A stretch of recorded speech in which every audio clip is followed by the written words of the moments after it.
We see a lot of developments around the world for methanol over the last 2 years, and the demand is driven by an increased, the capacities are driven by an increased demand. So we say that we realistically need 1 to 2 plants per year to add, world scale plants to add. In order to fulfill the demand. This is nothing we have seen over the last years, so that's why we see more projects under discussion. Projects are coming where you have an advantage feedstock and where you have logistics that can bring the product to the right locations. We see Russia and the CIS as a very good and interesting location for developing such projects for the said reason, feedstock, the good feedstock pricing, and for some extent good logistics. We see a number of projects developing in Russia, or at least, let's say, the projects are discussed at more or less good locations, but we see that the discussions are very lengthy and very, let's say difficult until they come to signature of contracts, where we would say a project is kicked off basically. Projects are at the Baltic Sea, where Eurochem published to develop a large methanol project. Who will be the licensor is not yet decided.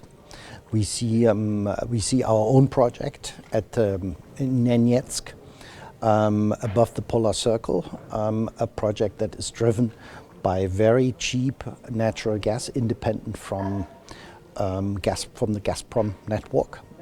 It's owned by the owners of the Nenetsk project. We see projects at the Black Sea, and we see projects in more remote areas of Siberia. And another one at the Russian east coast in, let's say, Vladivostok, Nakhodka. If you look at the location, not every location is perfect. The Black Sea definitely is a good location for supplies into Europe. The Nenetsk location is in an Arctic area, so difficult from a material selection, meaning building the plant. But it could be a good logistical location finally, once that is established, because it's at the sea, both to Europe and to China. We see the Russian Far East as a perfect location. The only problem is the gas availability. So the Gazprom is obviously holding the gas back from the gas sources further north. Maybe they want to inject them into LNG projects later, but I see, especially from a logistics point, the Russian east coast as a very interesting location. And there's one company that is developing a project at that location, which is on the other side very lengthy from a development time.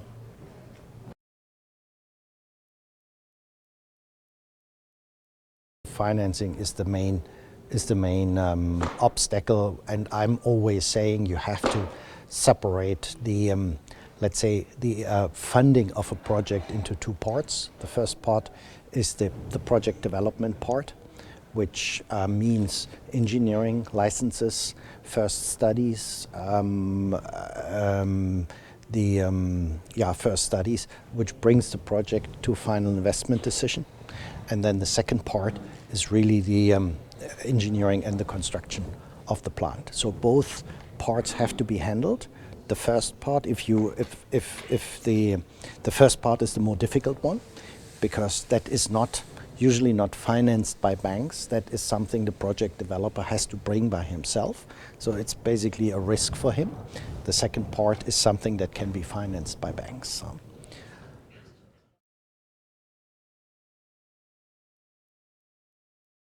Russia is in a special situation. I would say the best location to me, how I see it, would be the Russian east coast. That is clear access to China and to Southeast Asia. there we have the issue of limited natural gas availability. Other locations, of course, the seashore locations, coastal locations are the best because you can transport bulk material with ships. The question is the Black Sea a good location?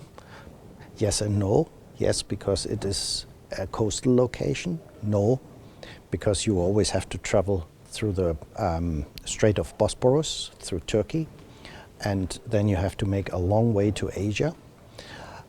So it's a difficult location, and it's a question of price at the end of the day, how they solve that logistics.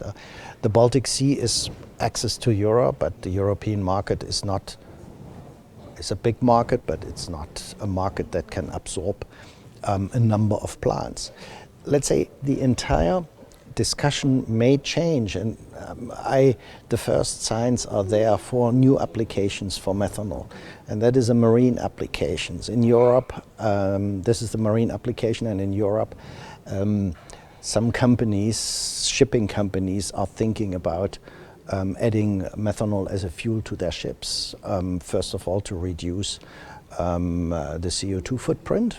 Secondly, to have an alternative feedstock that is available, and that could be the opportunity for, let's say, methanol production at the Baltic Sea.